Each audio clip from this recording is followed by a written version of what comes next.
Utopian Chronicles, Multi-Dimensions, Episode 32, The True Path Forward.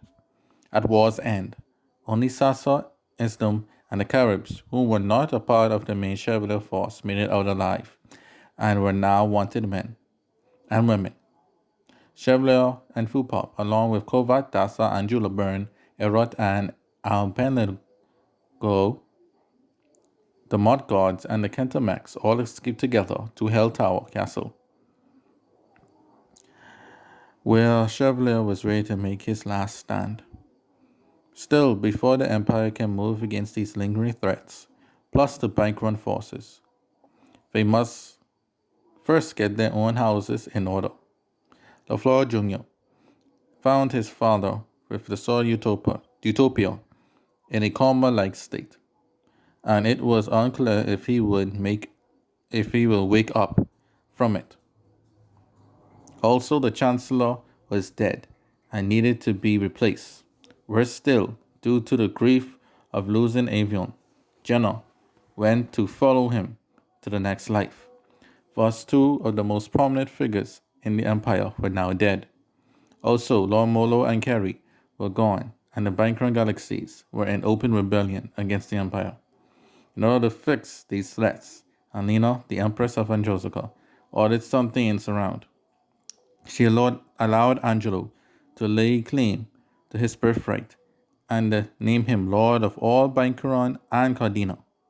Thus he can now move to subjugate Bankaron without restraint. Next, she ordered a team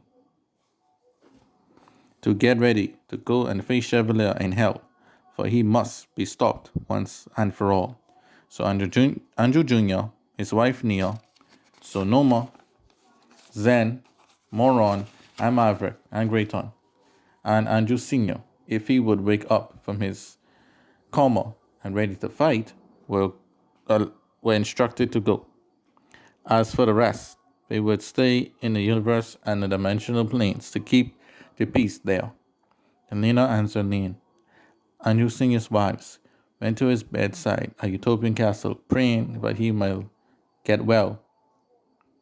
As for Natasha and Sonoma, they were hanging out at the capital of the dimensional planes, where the Golden Arch Stair Castle once was, but had disappeared along with Chevalier.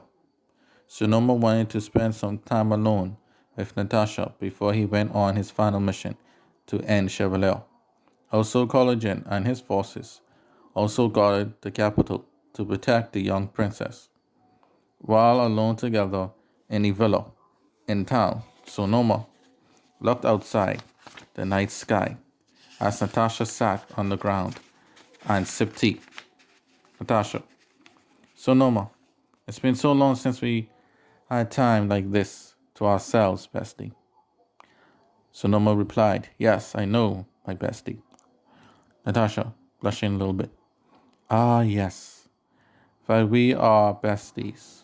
Oh, how long hasn't it been since I heard that word? I only referred to you as my shield and sword.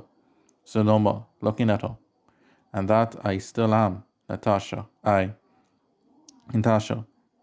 What is this, Sonoma? Blushing even more. Sonoma blushing.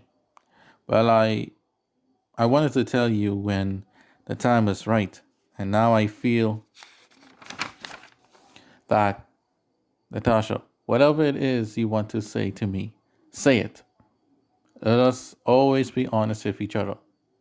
We both loved each other, but because of the war and trouble, they weren't able to express that to each other.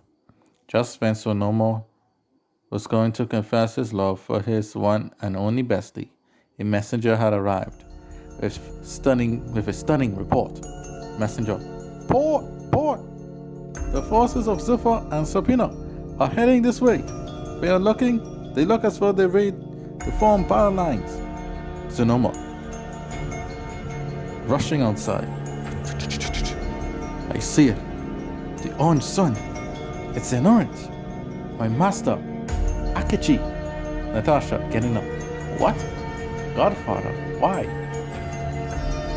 Do you wish to see if I truly have what it takes to rule the land and the universe?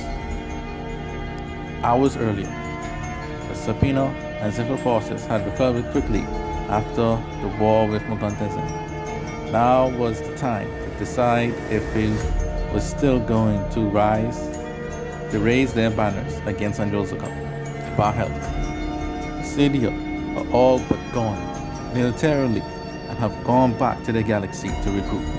This would take a very long time for them. J-Bolt, many of the Empire forces are pursuing and hunting down the remnants of the anti-Lafleur forces that have been scattered everywhere. They are stretched too thin. Emicat, the Emperor himself is out of commission, and there is no telling who is his successor. MSC, then, Lafleurs are weakened, tired from the fighting. We have fresh troops and many men to finally make our moves. Oh, my lord, an opportunity like this will not present itself again. What should we do? Action. Both my pupil and my lady Natasha are in the capital. Natasha is the rightful successor to Josepha. Take her and Sonoma down. We will be the successors. Iming, what shall it be, my lord? We will follow you wherever you go. MC Cap, what would the descendant of the Duke of Orange do? Sen gets up. Men, we shall test Natasha's resolve. If she proves to be unworthy, then the universe shall belong to a new power. As he raised his sword in the air, Sen had declared war on Anjosaka. This coalition was at the right place at the right time to actually have a shot at ending the Anjosaka Empire. As it just came out of the heels of one of its greatest victories ever.